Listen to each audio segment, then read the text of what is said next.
Episode. I don't like VR.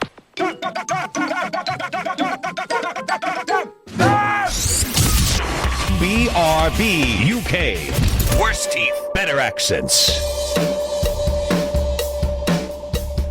Hello, and indeed, ahoy, hoy. Welcome one and all to episode 656 of BRB UK. I am Dan. I'm here this week. I'm one of your hosts.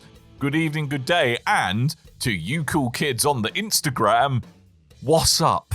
Because apparently we are on the Instagram this week, Possibly. and I feel very, very What's old. up's only about 20 years out of date, Dan, but okay. Oh, it's almost like I was doing it ironically, Tim. Jesus Christ. Like playing... Well, I'm actually slightly less out of touch than my podcast-based persona. I'm still pretty out of touch, but even more so for this. That's Tim over there. He can't keep quiet. Can you, Tim? No, not at all. Never. And there's also Coleman. Say hello, Coleman. What's up? See? All of the cool kids are doing it, Tim. Let's hear your what's up, Tim. Come on, do it. Do it. What's up? There we go. It's Excellent. very on. We're so cool. Yeah. And I'm just going to do an early show shout-out for Pensive Games, who quite rightly says, are you on the Instagramophone? Yes, I am. Oh, yeah. That works for you, Dan. That checks out. It does. It checks out. Once again, this is a test. We might not even be on Instagram. Shall I have We a won't look? know. No, it's To be okay. We don't honest- need to be honest, we don't Coleman. need to live check things. It's fine. The We don't need old men on the internet. likelihood of me ever going to Instagram is so small that it will make no difference to my life whether or not we actually are on Instagram. I just like to think that I'm being slightly more cool than I was 5 minutes ago, and I'm happy. Yeah. I'm in a It's, different aspect ratio. That's all it's that a matters. test. It's a test, and we'll find out if it worked. So you can't see you on Instagram. Probably didn't work. We'll find out after the Hey, show. progress. Yeah. Progress. So what did you guys get up to last week when I wasn't Oh here? my then? god. I can't remember. I've been so burnt out of We work spoke this about week. video games. You spoke about Oh, it. Was do you so, know it what? was it was a memorable episode then. Yeah. We spoke about Dispatch, which I've been playing and still been playing because it's an Ooh. episodic game, Dan. Oh. So I hear with lots of naughty superheroes in it. They are very naughty. But yeah. I checked it out and I saw there was nudity and other forms of titillation involved. So Oh. You can have it censored. what? Where There is is violence. the fun in that? There Where's is the violence, fun there in is that? nudity, there is swearing, and you can have that all censored in case, you're sat You on the hate tube fun. and you don't want people thinking you're a pervert. Knowing. Yeah. Not thinking. With your Tell me. with your massive deek. My massive geek. But anywho, sorry, I won't go into it too much. We went pretty into it last week. I was just saying that the last 2 episodes came out yesterday. I'm Right. halfway through the second to last episode now. Plus, I've been starting a new run while I was waiting for the new episodes. So Okay. I am still enjoying that game. I think it's very funny. Some of the voice acting is absolutely tip top. Some of the voice acting is less to be desired. But that's because they've got like 3 or 4 professional voice actors and a bunch of YouTubers. But some of those YouTubers are very good. Like I for one did not think Jacksepticeye was going to be an amazing voice actor, but he's pretty damn good at in this game. So Okay. there you go. But yeah, I continue to enjoy this game, and I think it's worth the price. Very good, because it's been reviewing exceptionally well, actually. And I mean, does it have? I mean, obviously, there's a little bit of a spiritual successor to what Telltale used to do. Is there actually any staffers from Telltale? It's mostly staffed by ex-Telltale employees. Well, there we go. Yes. There Yeah, we because go. it's the kind of Two Tales thing where very quick history lesson. Telltale, they went under. They all their camp projects got cancelled. All their staff went under, and it was right in just before the last. I can't remember if it was the last episode or 2 episodes of the last Walking Dead season of games had come out. So they managed to pull some resources together. There was some fans as well and stuff, and money was raised. They managed to get some of the developers back with some new developers to work on the last couple of episodes, get them out the door. But as of now, Telltale still exists. It's just kind of a skeleton version of what it used to be. And the majority of the staff that left, they've then gone and formed this brand new studio. I've completely forgotten the name of it already. But this is their first game, and it's a really good one. It's kind of, it fixes a lot of the tedious issues I found with Telltale games in the past, even though I am a big fan of the Telltale games. Probably most of them, in fact. But when you sort of look back on those, you go, oh yeah, there is kind of this thing I didn't like and this thing I didn't like. And this is a very smooth, polished game, and it takes away a lot of the things that I wasn't a big fan of. So yeah, Ad Hoc really Studios. Good. Ad Hoc by the way. Studio. Thank you very much. Mm-hmm. Yeah, go check it out. I was quite tempted to check this out, but I've got a load of stuff on my pile of shame at the moment that I need to work through. Yes, so. I think you should. It is, I think it's $24.99 on. Okay. I think that's the PC price. I can't remember now. Right. I've mixed them up. But it's $24.99 to $28.99. So one of those is more expensive than the other. Oh, I think PC is cheaper on this time around. And it's verified for Steam. Well, actually, I'm not sure it's verified, but it works beautifully on Steam Deck. If it's not verified, it should be. I think from your review last week and your continued praise of it, I will probably pick it up at some point. But just having, as Dan said, having quite a lot on my plate gaming-wise at the moment, I will probably wait till I see it on sale at some point and pick it up then, I think. Fair enough. But yeah. But it sounds if good. you're looking for something, this is a good one. Mm-hmm. Y'all. Speaking of things that we talked about last week, what did we talk about last week? Give a quick mention. We mentioned the Rockstar situation, which was kind of breaking as we went on last week. Might cover it in more future news things, but I just wanted to point out that People Make Games did a very good in-depth video on that, and to go check that out at some point. Yeah, because they did some good interviews with the people at the protests, and I think it's a good thing to publicize because Rockstar being naughty by the sound of things. So don't let them get away with it. We'll get back to that later in the show, hopefully. But that was a weird situation where we were reporting on what was going on over at Rockstar, and then as we finished recording, I went, they've delayed the game. That would have been good to speak about on the show. Shenanigans. Shenanigans. Games. So, what's Tim been playing? Strap in. Strap in. He's got. I thought you'd already talked about Lumines Arise. I did. I spoke about the demo, and now the game has come out, good. Basically. Another 15 minutes of my life I'm never going to get back. All right. But I might talk about that in a little more depth when I've had time to play the VR version, as I've only played the first couple of hours last night. But just to say, anyone doesn't know, Lumines Arise is a puzzle game, is a musical-based puzzle game made by Enhanced Studios and Mitsuguri of Res fame and Tetris Connected. And this is the game that was made when they couldn't get the license to Tetris, originally Lumines, and this is the kind of sequel to that. This is a fantastic version of that game. Like, it's got like the burst mode, which is a bit like the same mechanic that they used in Tetris Connected, except for in this one, when you're going things down, it kind of filters like the other color that you're using or the other kind of type of blocks that you're matching.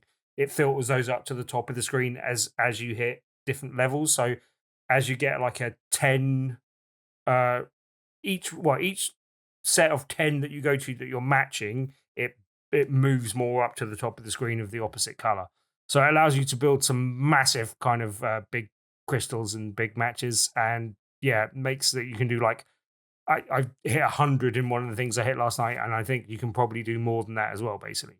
But each different level has a different piece of music attached to it, and the blocks that go alongside that.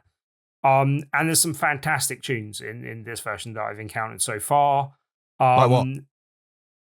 I've got a brand new combine harvester by the Wurzels. I mean, that's there. To be fair, I'm not. I've only just played it last night, and so I'm not too familiar with the names of the tunes as yet. But there's some like various different music types, usually electronic based because that kind of suits the game style in the main.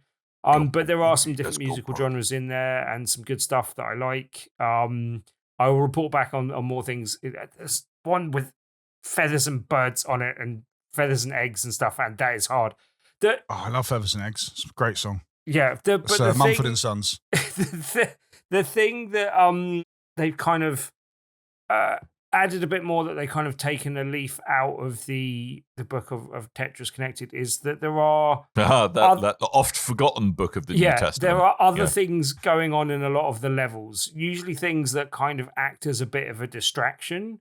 But it may be just, kind of background things in some levels where there's kind of squirrels that are going after the kind of, because you're adding kind of, I'm not sure if they're nuts or acorns, but you're adding kind of like Acorns things together nuts. and they're getting bigger and bigger, and then squirrels come on the screen and kind of interact with them.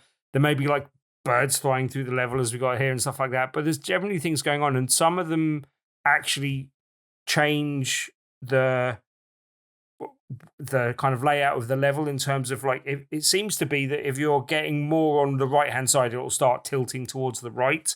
And there's one level in particular where there's like water effects going on, and the bottom of the screen starts getting submerged, and that makes it a bit harder to see what's going on.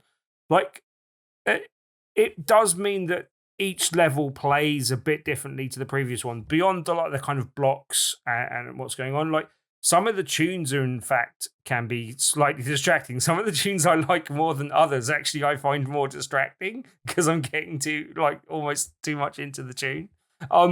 And then the background kind of acts as distractions. And I do find that some, and this is always the case with Lumines generally, but some of the blocks I find much easier to work with than others. Some of the tunes can be easier to work with than others because you can have different timings. And so there's always a timeline sweeping across the screen where blocks disappear as the timeline hits them.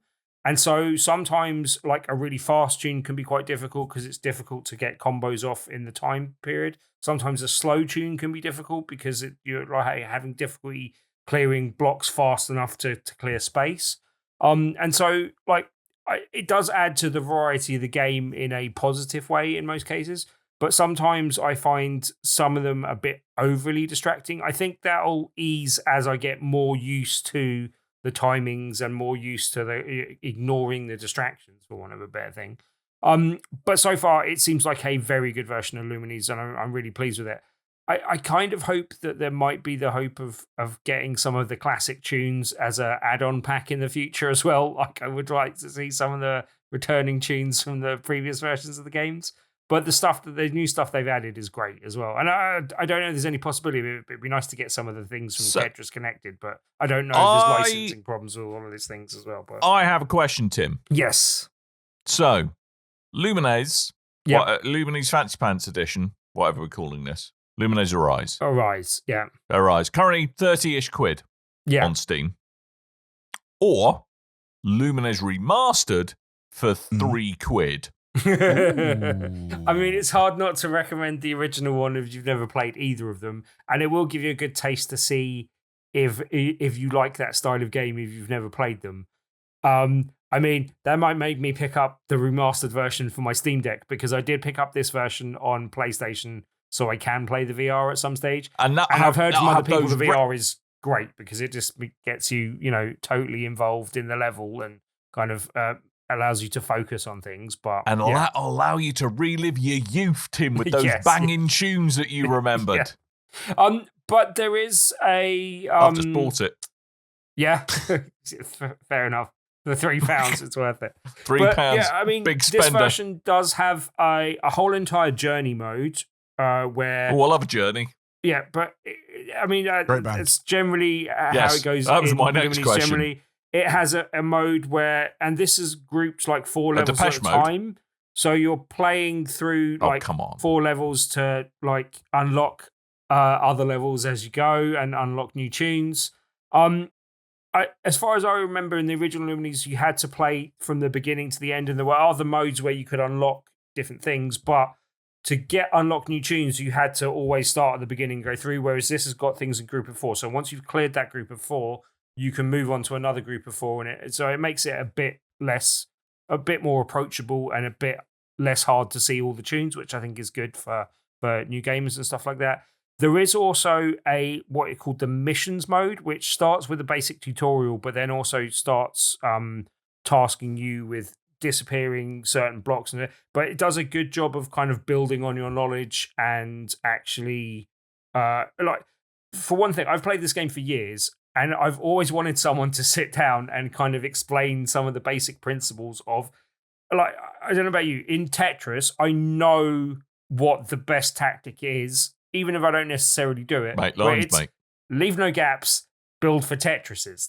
That is the basic principle of Tetris, but it's easy to know that without anyone seeing. Almost if they called the game that, it would have given you a clue. Yeah. But with Lumines, nothing get past him hits. No, but with Lumines, I'm not entirely sure whether, like, from a scoring principle, it's better to go for building massive kind of crystals or keeping your combo going and all that type of stuff. So it takes you through a few of the principles and the way of efficiently doing things and kind of advising you on the best way to do it. And I haven't gone through all of that yet, but from what I've seen of that so far, that seems quite involved and quite good. There is also a multiplayer aspect, which at the moment is limited to one-on-one. I don't know if that's going to be expanded upon going forward. I haven't tried that in the main game, but I did talk about that more when I was playing the demo, so I will confine my discussion of that until I've played a bit more of it, possibly. But yeah, third week on the trot talking about it. Amazing. Very good. Very good so far. Yeah. Good. I mean, you got so much leverage so much mileage out of 1 hour of gameplay when you said, I'll expand on this next week when I've played more. If you do, I'm going to thump you. We will kill you. It was more than an hour in a boxing gameplay, ring, YouTube's terms of service. Yeah. All right. So that's Lumines Arise. I will confess, I've never played one of their games. Haven't you? Ooh, mate, £3. I'll £3. chuff and gift it to you if you want on Steam. Yeah, there you go. For Dan's £3. Well, copies of the game. Well, I was looking up Tetris Effect the other day, because I still have yet to play Tetris Effect. And I was like, I wonder how much that's going on Steam at the moment, because I wouldn't mind sticking that on the old Steam Deck. Still £30. Yeah. I'll wait. They probably got to pay for the license a bit, but still. Don't. Why unnecessary Trump impression? Yeah. What are you talking Where did about? that come from? It's my voice. I'll wait. That's just my voice. That wasn't. You did a Trump. You did just a how Trump. I talk. Oh.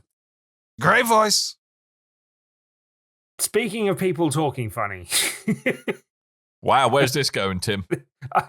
The other game I played this week was Outer Worlds 2. One finally. Of the other games I played this week.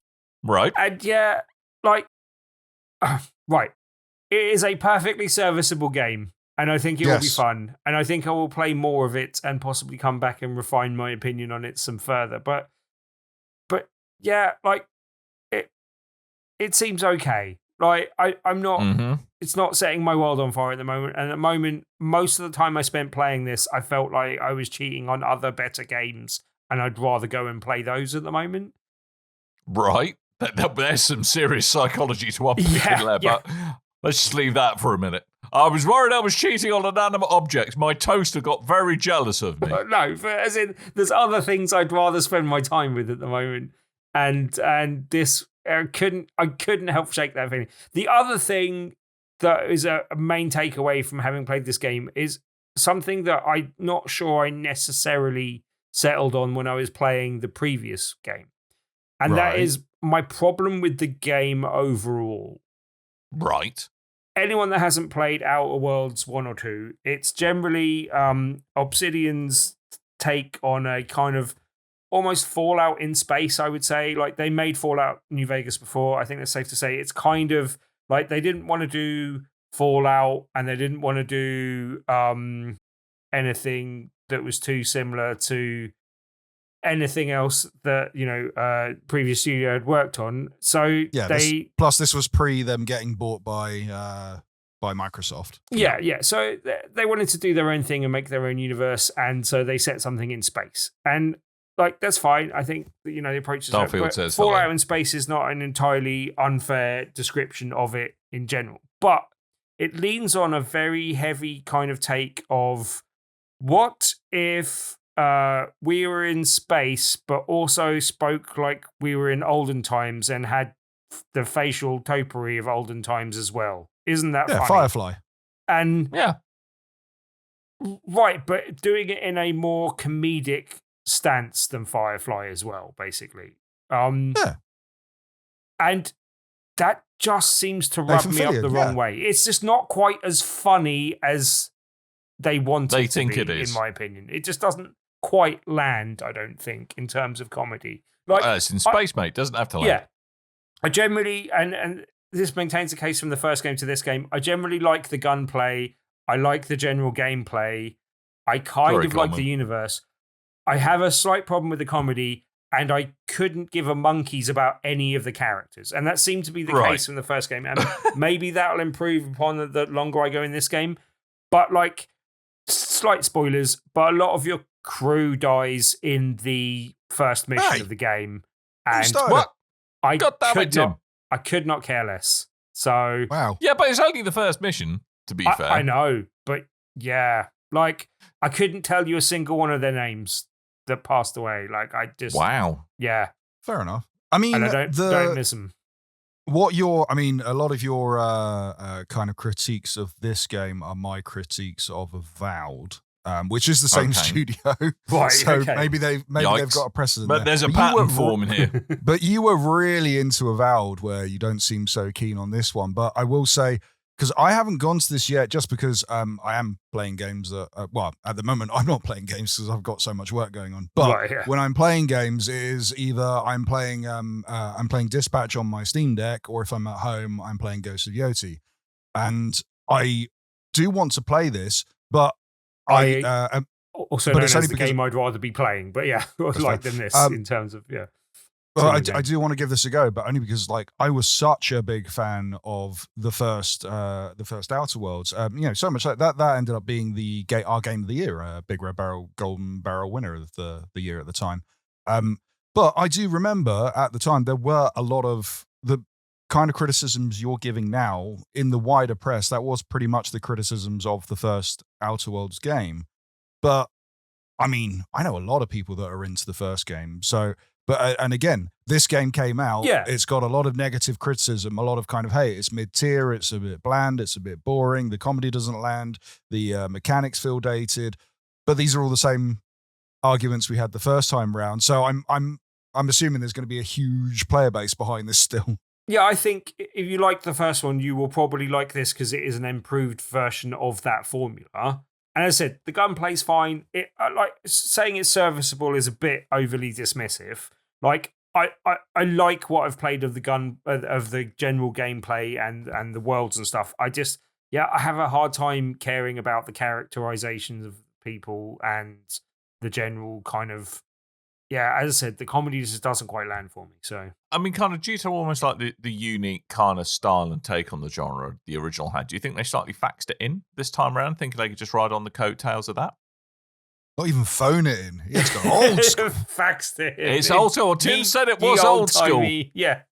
That's a cup, 2 cups and a length of string in it in. Yeah. Yep. Kind of telegraphed it Smoke signaled it in, mate, is what they did. Yeah, it's definitely more old school steampunk style. But I think there are things to like about the game, and I will persevere a little bit more to see if there's enough to pull me through. But as I said, at the moment, it's just, if it came out in a different time of year, I think I would be more appreciative of it than I currently am. I also preferred Avowed to this. Like, so if you sat me down and go, which one would you prefer to play now? I'd prefer to go back to Avowed and finish that than I would to carry on with this. And if it wasn't for the fact that I'm talking about it on the show, I might not have bothered continuing. Like, there was literally like a point after the initial level, I was like, I don't know if I can be bothered to play this game anymore. And I did then sit down and play it for another play session and enjoyed my time much more than I did in the initial level, and saw a bit more of the game and the first kind of planet that you land on and stuff. Like, and that, it, as I said, it's fine. I like it. I don't hate it. It sounds like I'm being overly negative on it, but I don't love it so far. And I'll see if that's enough to make me go back to it. So I have to say, I was planning to sink some time into this until I decided I couldn't really defend spending 23 quid on an Xbox Ultimate subscription anymore. Yeah. Fair enough. So I'm now on the £7 subscription where I get presumably the 50 games that were released in 2008 and are still on the platform available to me to play. I kind of, from what you're saying, it's really kind of, unless you are kind of regularly churning through your games on Game Pass and you're getting your return on investment on that, sounds like it's a bit of a wait and pick it up if you're a bit bored halfway through 2026 kind of title, from what you're saying. Yeah, and I think it's slightly unfortunate for it that it's just, for me personally, and I think I would suspect for some other people as well, it's just not a great time for this game to come out. And saying it's, mediocre or middle of the road is a bit dismissive. But at the same time, I don't think it's quite hitting the heights of, for me, Ghost of Yotei and other things that I'm playing at the moment. And so it's having a hard time maintaining my attention, and that may be the case going forward. But yeah. I will say, even though I'm looking forward to playing this game, and I just haven't yet, I am saving this one for when I have some proper time to dedicate to it. However, I probably will give this a go before the year's out, so we've got our end of the year discussion stuff. Be give keen to it a try. see what you think of it. But for me, Avowed was more enjoyable generally, but it came out at a time when there was a lot less going on, and so I was able to sink a lot more time into it. February. And get, exactly. So that might Who needs factor Valentine's into Day the when you've got well. mushroom faces? Yeah. Yeah. And I'm Yes. usually a much bigger fan of sci-fi than fantasy as well. So it's a surprise that I prefer it. That I prefer Avowed to this. But hey, Yeah. Do you know what? And it's a shame because I don't know if it's been patched since, but it played. The first game played really badly on the Steam Deck. It was very sluggish. I just could not get it to sort of pick up the pace. But that was closer to when I first got my Steam Deck. So I should check back in and see if that's the case. However, I also have like a remastered copy that the developers sent me for the PS5 as well. So I need to, like, there's a version of this that I get to keep playing the first game for a while before I get to the second game. But I would like to take it on the move. But as it stands at the moment, it's $59.99 to $69.99 depending on where you're picking it up. And I personally would not advise spending full price on this game as it stands at the moment. But if you're a massive fan, you've probably already spent that money. And I'm sorry if that's the case, but still. Your mileage may vary, I think is the phrase there. Yeah. I mean, I will say, I do like the idea, because I think one of the funniest things about the Outer Worlds 2 is the kind of benefits and disadvantage system where it's like, okay, you've got, you're really, really good at stealth, but you're also old and your knees will make a loud popping sound whenever you stand back up, which will alert all the enemies around you. I love that stuff. And they've only expanded on it for the second game, which I saw some clips of it. It was very funny. The aforementioned knee thing. Yes, and some of the weapons like the shrink ray and stuff seemed like they've gone even more leaned into that even heavier as well. So that's one of the things that intrigued me about possibly playing a bit more of the game. But yeah, we'll see. Fair. You got one more, maybe a slightly more reasonable priced game to talk about, Tim? Yes, one more that I will squeeze in. And one, heaven forbid, that might involve VR. Yes, it does. It entirely involves VR. The goggles do nothing. For anyone that's not a long-time listener, I spoke about Rush previously, which was available on PSVR. Great band. I think it's on other platforms as well now as well. I think it's on Quest and stuff as well. But it was one of my absolute favorites from PSVR because I held it up as a very good example of what I think VR is best at, which is like small Simba arcade experiences and simulating things that I would not want to do in real life, but feel quite exhilarating to do in VR. And so Rush is all about, jumping in a wingsuit and flying usually off the top of a mountain and then racing to the bottom and against other people. The Rush Apex Edition, which is the new one, has just come out on PSVR 2, and that is what I have been playing.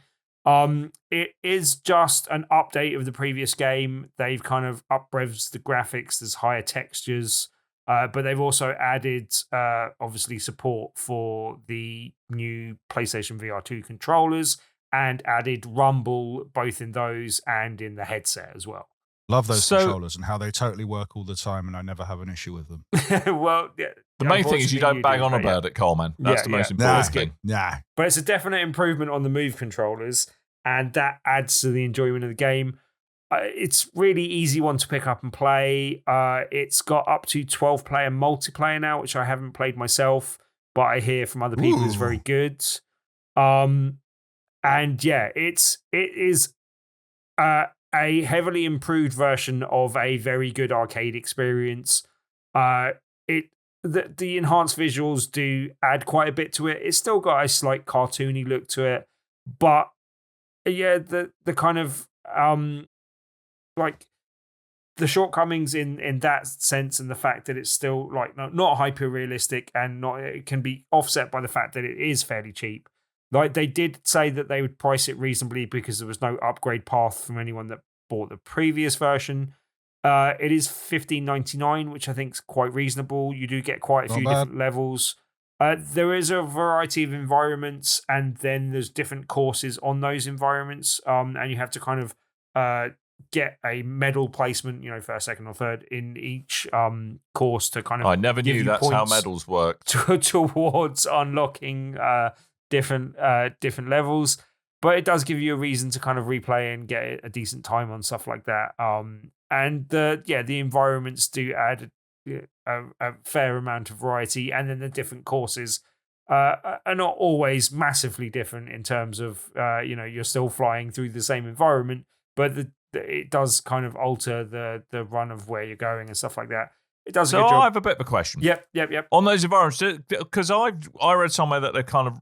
Was there dynamic weather in the original version, or is that an ad that's an addition they've thrown in here? I remember there being, because there's like waterfalls that you thrive through, and they give like it kind of wets the vision as you go through it, and that is still an effect that they had before, and they've enhanced. I don't remember if there was weather before, but there definitely is now. Like there's storms and lightning effects, and that looks really good. I can't 100% confirm that is definitely new, but I think that's a new thing that they've added, possibly.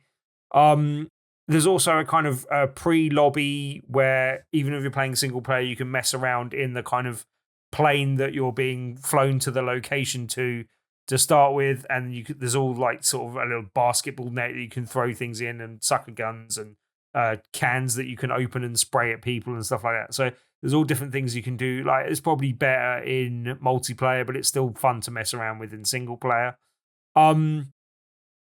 Yeah, like I would like to see a slight more variety in things. Like I mentioned the fact that there's that pre-level in the plane. I don't know why you're always jumping. I think, as far as I'm aware, you're always jumping from the top of a mountain. It would have been nice if you could like jump out of a plane or a helicopter, and that added a bit more variety to it. I don't know if there's a reason why they restrict it to jumping off a stationary kind of thing or something like that. But or if they can add like a skydiving element, because there is a bit of parachuting in it already, because once you get through the course, you then have to parachute back down to Earth and stuff like that. So I think for the price, it's fine. Again, to forgive the fact that they haven't added too much to it, but they have enhanced the game from the original version, and the original version was already pretty good. It also helped my case that I forgot that I had £10 saved up in that PlayStation Stars thing that they've abandoned. So it only cost me £6. You little saving, you Tim. That was that was an extra bonus. But yeah, I'm really glad that they actually got around to making a version for PSVR 2, because this is one of my favorite experiences in PSVR, and it's all the better for coming to PSVR 2. So yeah, new controllers, Rumble support, have added a few extra things to it and make it even more enjoyable to play. And the increasing of the graphical fidelity and stuff does help us a little bit as well. So yeah, it's a definite improvement on an already very good game. So yeah, that's good. I mean, it does look like a really cool fit. And, does it kind of give you that vertigo feeling sometimes if you're absolutely bombing it down? And to that next question, just because I know Coleman suffers from this, have you ever played in a multiplayer lobby and someone succumbed to motion sickness halfway through a course? Not you that just hear I've them seen. making animal noises.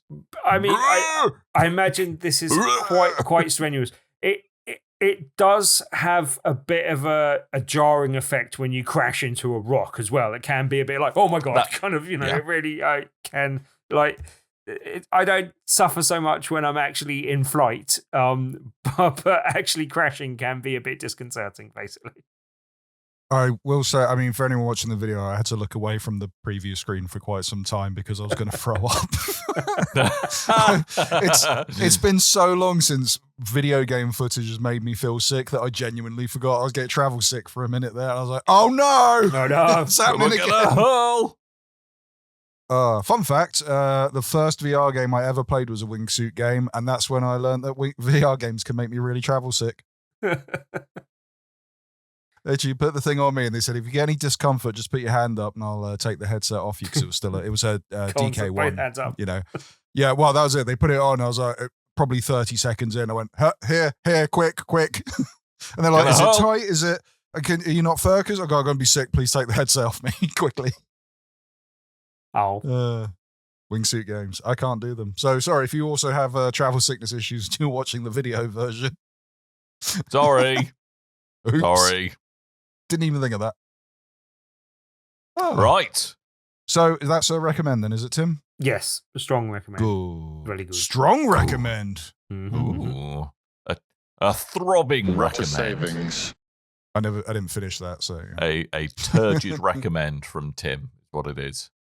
Yes. Shall we do some news? Yes, let's. With a little bit of time we stuff. have left, so we'll get through the most important, and I think the most important would be Microsoft. They seem to be going away from Xbox, it's felt like, for a lot of fans, even though they're very adamant that they're still working on hardware and of the like. And I think the ROG Ally partnership, coming out and going, oh, we've got an Xbox handheld. It's not an Xbox handheld. It just plays PC games. It's basically just a Windows handheld with an Xbox sticker on it.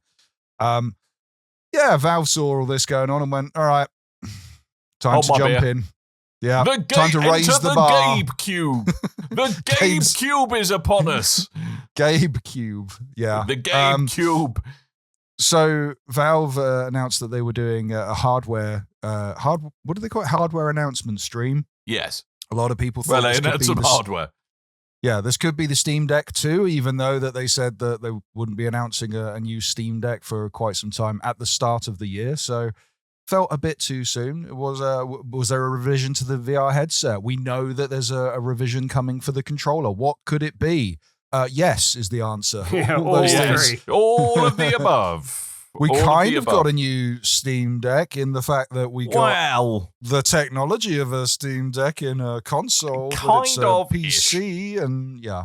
So all of this, the way that Valve have kind of positioned this, is kind of all the beavering away in the background they've been doing in kind of enabling seamless gaming on Linux, or Linux, whichever way you want to call it. Linux, which we first kind of really got a glimpse of in the early days of the Steam Deck, which I think we can all agree has been massively improved on. The ability to just run Windows executables in a really nice high-performance way on the Steam Deck is really kind of one of the big successes of the Steam Deck. And like you said, Coleman, with the ROG Ally X, the fact that it's on Windows is actually holding it back. People have installed SteamOS on the ROG Ally and gone, it runs like 30% faster. I need to look at some stuff about that, because before they announced the Xbox partnership, one of the channels I've been following, Wolfden, he does a lot of kind of he loves handhelds basically, so he'll do lots of different handheld videos. And he was talking about trying to pre-order the ROG Ally before they announced the X. And he's like, I'm after the super version because I really want to put SteamOS on it. And then they announced the Xbox version. He was like, well, all right, we'll see how that goes. But I'm hoping he does the install, because I really want to watch that video. But the long and short of this is that kind of Valve have really been concentrating on making sure like the hardware and the software is in kind of lockstep with one another, which kind of I think makes what the Steam Deck is what it is. It does feel like a really nice cohesive experience because it is so well designed and so well optimized. So they're finally bringing that to a kind of a console-ish form factor in forms of the Steam Machine. Now, this isn't your daddy's Steam Machine of 2013. This looks like the love child of an Ouya and an Xbox Series X, I think is how I can best describe it.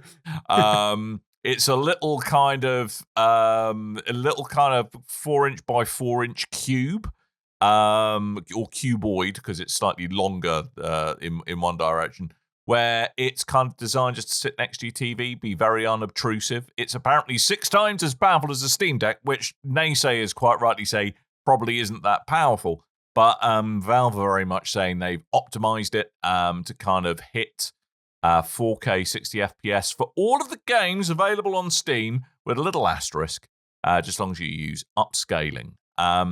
In terms of specs, it looks like it sits somewhere between a base PS5 and an Xbox Series X. In terms of raw I was wondering about this because they've not come out with the actual specs yet, but they said, "Hey, it's got the power of 6 Steam Decks," and I was like, "Do I look up how much power a Steam Deck is in comparison to a PS5 so I can work out the power of this?" And then I thought, well, let's go further. Actually, should I be working out how many Game Boys this is the power of? Yep. How many Game Boys?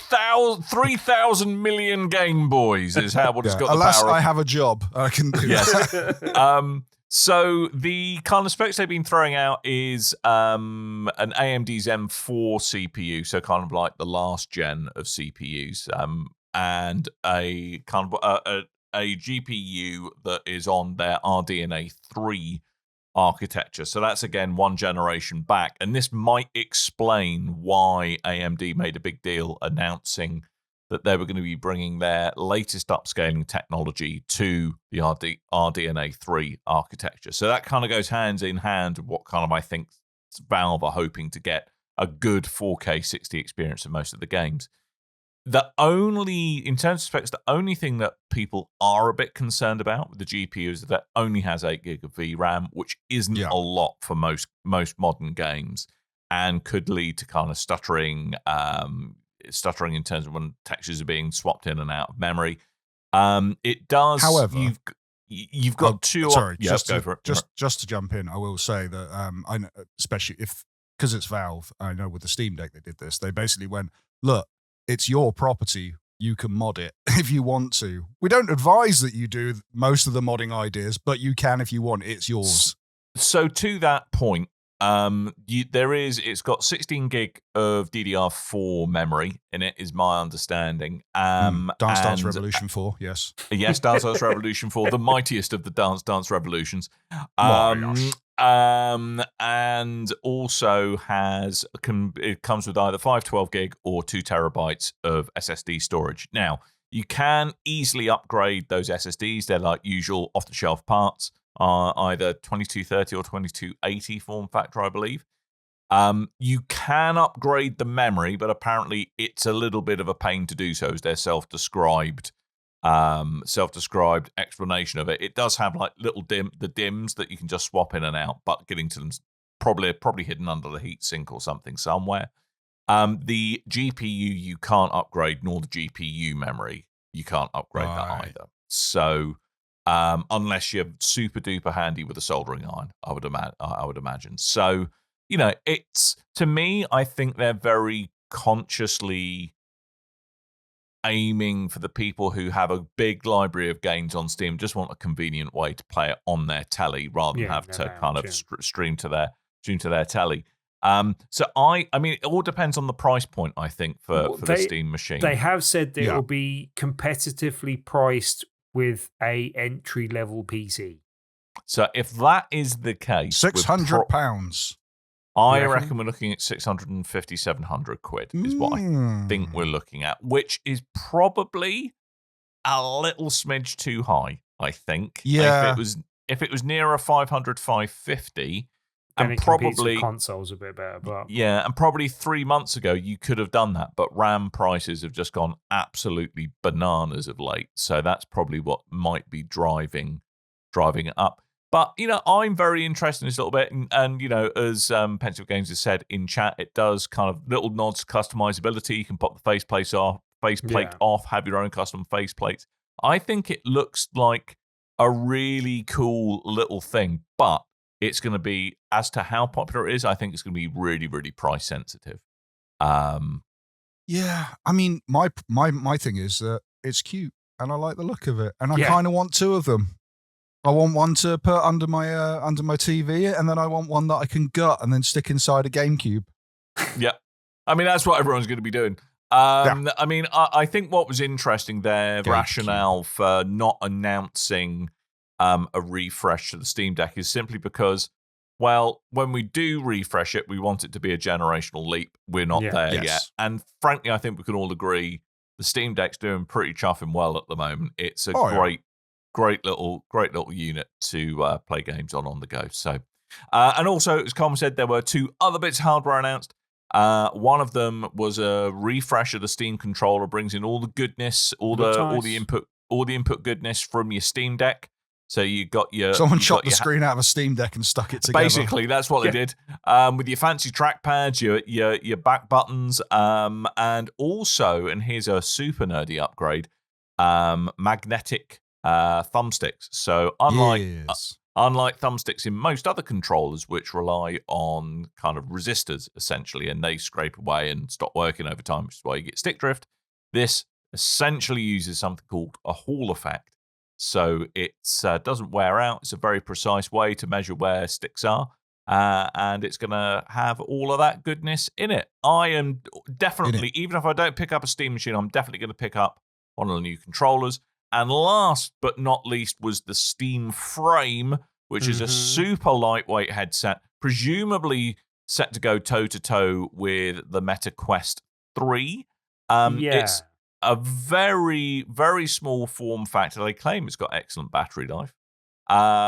It has 4 days.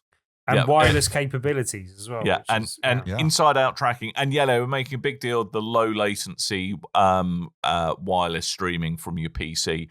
But it also has a Snapdragon 3 processor in it, so is no slouch when it comes to running games on itself.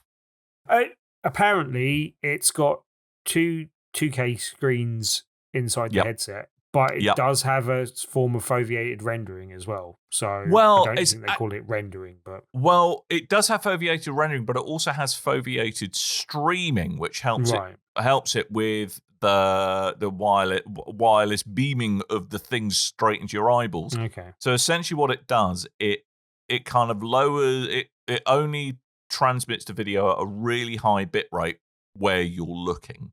Everything else is a much lower bit rate, so it helps with goes bang for the buck in terms of how it streams, and that's what keeps it low latency. That's what keeps it looking good.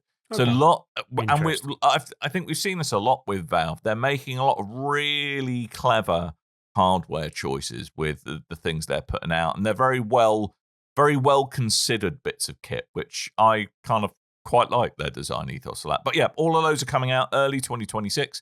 Pricing for all of them to be confirmed. I would hope that the Steam controller, I hope, will come in at about £60. I suspect the Steam Frame. How much does a Quest 3 go for these days? Is it like £450? Not sure these days actually. What the new one is at not been bothered at the moment. Yeah, I haven't checked it out, but yeah. I mean, I imagine it might be a bit more expensive than that because they've tended to price their headsets in the high range. But then, like, this doesn't rely on all the base stations that they had with the previous one, so that will help them make the cost a bit more competitive. One thing I didn't see anyone talk about when discussing this, I assume you get one of the new controllers with the new machine. Steam machine. I bet you don't. Steam machine. I doubt you do, no? Actually. Okay. We didn't talk about the dongle thing. The dingle dongle? Cool. Yeah, they got a little dongle, and it's the wireless receiver for the controller, but also it's a charger. I really like that. Yes. I mean, that's quite a nice little quality of life thing that they've put in there. I have to say that you just kind of you put it on your desk, and apparently it's got 36 hours of battery life, if they're to be believed as well. So I wonder if easy that's to charge on on your that's separate. I would imagine that's separate. No, that is packed in. Really? The charging puck is packed in. See, I'm looking at this stuff, and I don't particularly like. I know it won't be as powerful as my current PC, but at the same time, it's like I kind of want all this stuff that matches and looks cool, and like I want to use this thing at home, and then to pick up my Steam Deck, and then take that out and continuously play. And then I'm just like, is this what it feels like to be an Apple customer? Yeah, Because I just want my tech to match now. A little bit. I mean, I think the one thing that does link to it, I just think, and I'll come back to this, I really feel that Valve have got very well mindfully considered and designed hardware at the moment. Yeah. And I've been pretty impressed with them, but I think the devil's going to be in the detail here. I think I did also hear you can move the micro SD from like your Steam Deck straight into the Steam frame and stuff like that as well. Yes, so, you absolutely can. If you can get it out of your Steam Deck, I'm more struggling with that damn thing. It's got like ports in the Steam frame thing to use as well, so you can add other things to it as well, which interesting approach. How is it? I can never get the micro SD out of the Steam Deck when I want to, but every now and then I pull it out of my case and it's just there. I'm like, fair enough. Sod's law. But the other thing is, like, can you run the Steam frame from the GabeCube? They didn't mention. I'd imagine you can. From I would assume that's what the whole point of this was. But I hadn't heard anyone actually specify that was the case. No, they did mention you could stream from your Steam Deck to the Steam frame. So I'd imagine in the same way that you can stream from anything that's running Steam, which would include a Steam machine, Steam Deck, or a desktop PC to it. So, yes. Of all the times we've told Tim he can't plug in a VR headset into his Steam Deck, now he can. Now I can. Yep. So I am excited, I think but again, it's what's the price going to be for the Steam machine is going to be there. And I'm just having a look on their page now. There's no indication that it comes with a Steam controller. What if they go, right, Dan? I'm sure we're a big fan of your podcast, Dan. Thanks you, buddy. Gabe. They go £999.99 for a package with all three. Oh, for all three, I might be interested. I might be, but I really hope the Steam machine comes in at no more than 600, but I think that's wishful thinking. It is a sexy little box, and I think it's just because it looks like a console. I'm kind of excited about it. Yeah. Does look nice. Won't change my life at all. I just like the aesthetic. Yeah, all right. Well, we're gonna skip through a lot of the news this week. We will quickly touch on. I mean, everyone's spoken about GTA 6 being delayed. It's now had a year of delay. It's set back to November next year. Oh dear. Which I remember someone at work talking about it and saying, well, when they delay the game, they put out a trailer. I went, well, with the state of the news, I don't think they're putting out a trailer. No. They probably want to go quiet for a little bit. Although some people did, I heard some people say, well, they might have announced the fact they delayed the game to bury the news about the firings. And I can't see that being the case. I think it's more likely that the firings meant that they had some crucial people that went and that influenced them possibly delaying the game a bit. I don't know, but that's I what just think it's a general steaming mess is what I think it just is. I think they just happen to happen together. Yeah, I think one reflects badly on the other. That's the way the news looks to me. So if it was a strategic, let's delay it to kind of take the heat off the firings, I don't think that's that. On paper, it doesn't seem right. The announcement, the timing of the announcement of the delay is the thing that people speculate might be to cover up, because now whenever you're Googling Rockstar and GTA 6, it's the major headlines are going to be it's delayed, and that helps bury the news of the fire. Like, I don't know if that's a bit tinfoil hat, but it does seem a bit suspicious. It's a little tinfoil hat, not going to lie. Yeah. Well, as we've learned about Tim, he loves his conspiracy theories. So he does. This is very true. There is... Sorry, I was just quickly checking because I saw this earlier. Governor Mitch said that he's reading there's a new iteration coming for Red Dead Redemption 2. Right. Okay. I saw earlier that Red Dead Redemption, first one, is coming to modern day consoles. Right. which I thought it did already, but I don't know. Maybe We'll not see. this generation. So I was console, just quickly looking to see if there was also Red Dead Redemption 2, but I'm not seeing it's coming to anything at all. It's coming to Nintendo Switch 2 and a PS5 upgrade. The Xboxes and mobile. The Mobley.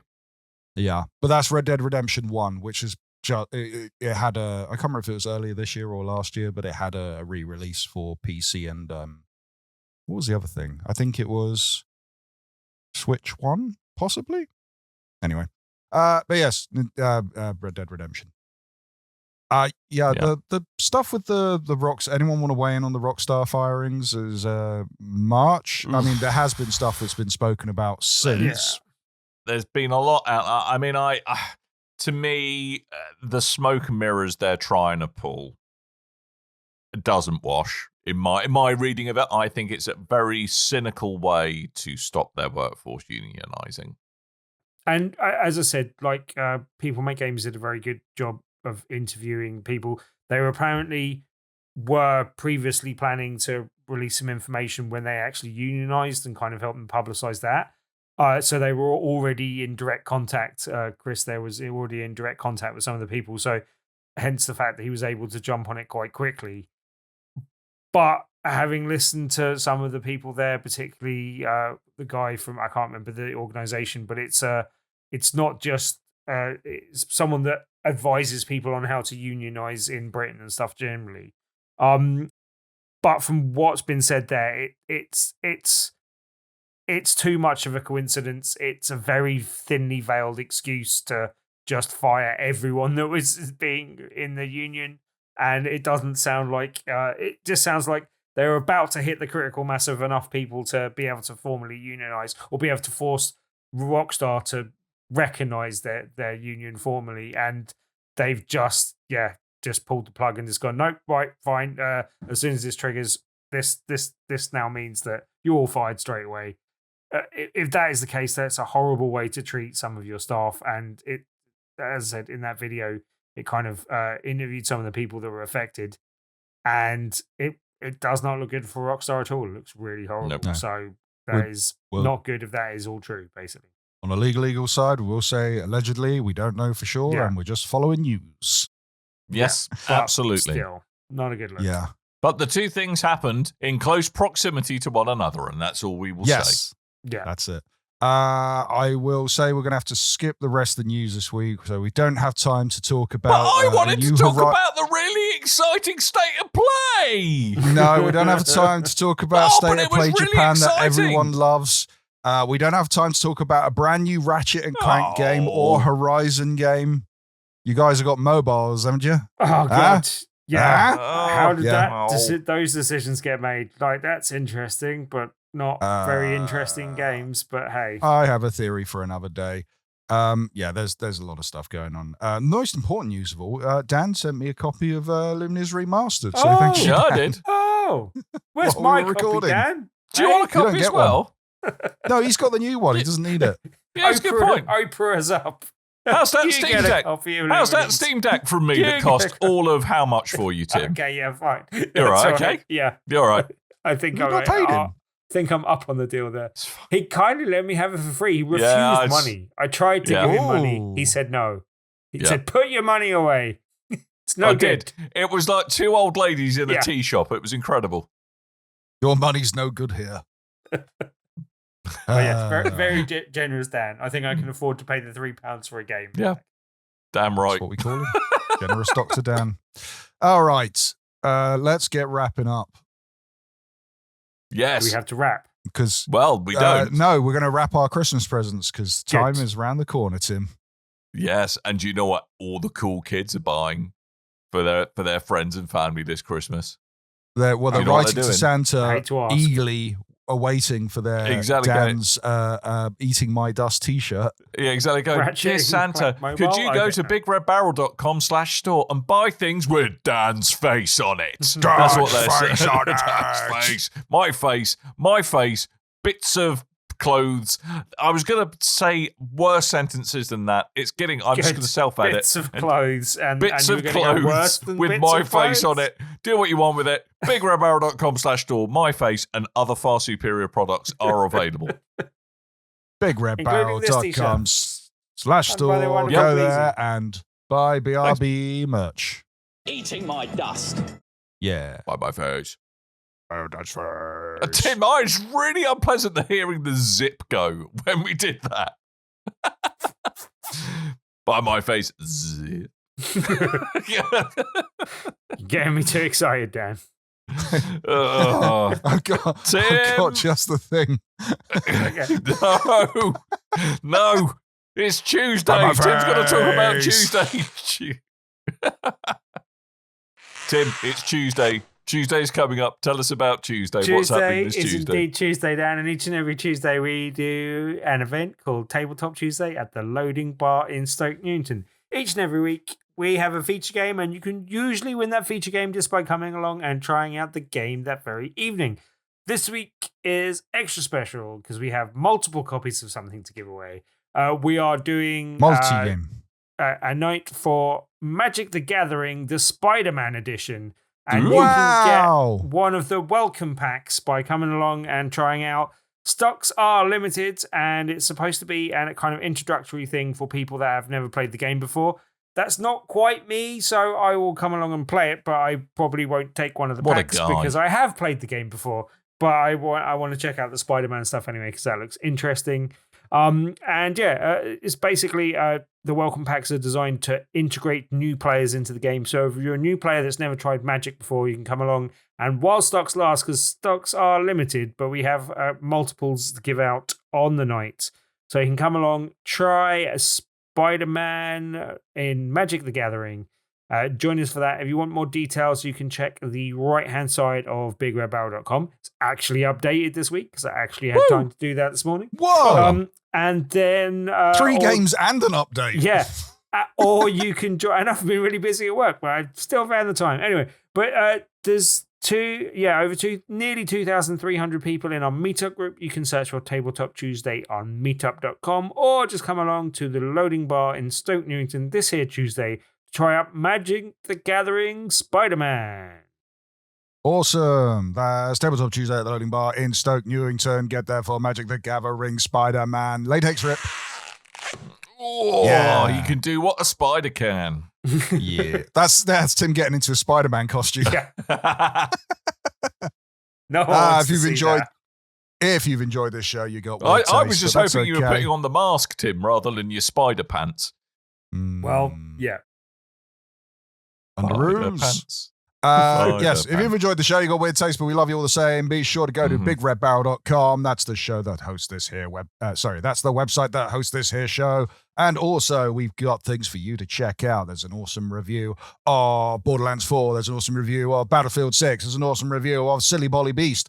There's a review of Pokemon ZA that's going up this week as well. So be sure to go and read things, comment, share, check things, show, listen, like, comment, subscribe. But while you're there, you can go click all the social media buttons. That'll take you to anything that's Big Red Barrel related. You can usually find us by typing a website name /Big Red Barrel because we've got that username on everything now, finally.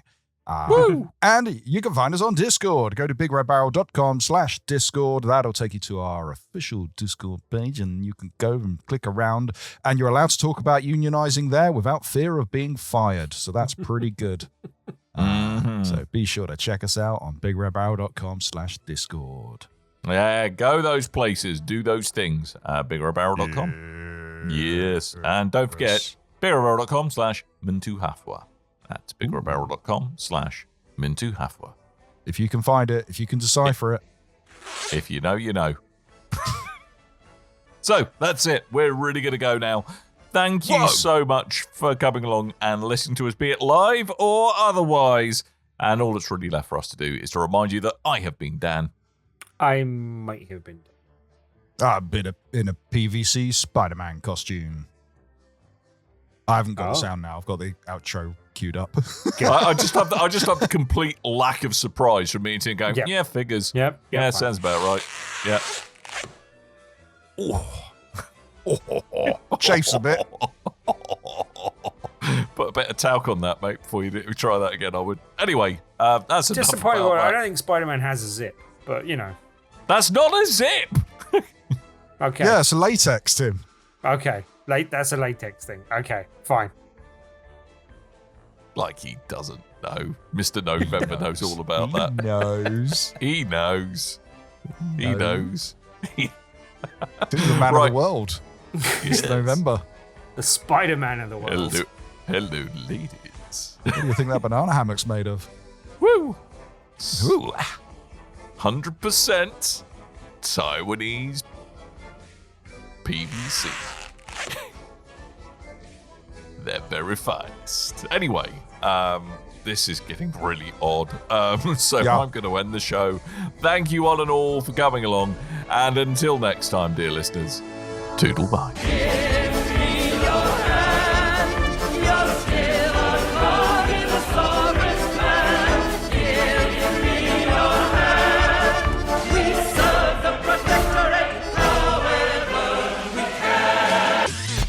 You and your ears are quite welcome for the podcasting goodness that you just heard. Why not roll on over to BigRedBarrel.com for more podcasts, news, reviews, and videos from the biggest, reddest site on the internet, BigRedBarrel.com. So he starts again and ends up getting recruited into this kind of superhero. It's kind of like a superhero team of insurance where you subscribe to a service and you can request superheroes to be sent out to assist you.